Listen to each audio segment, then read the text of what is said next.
ميلاد طه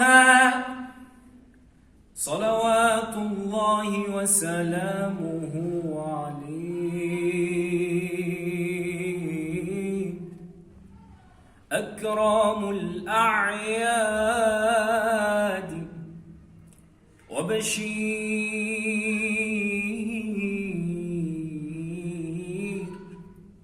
وبشير كل الخير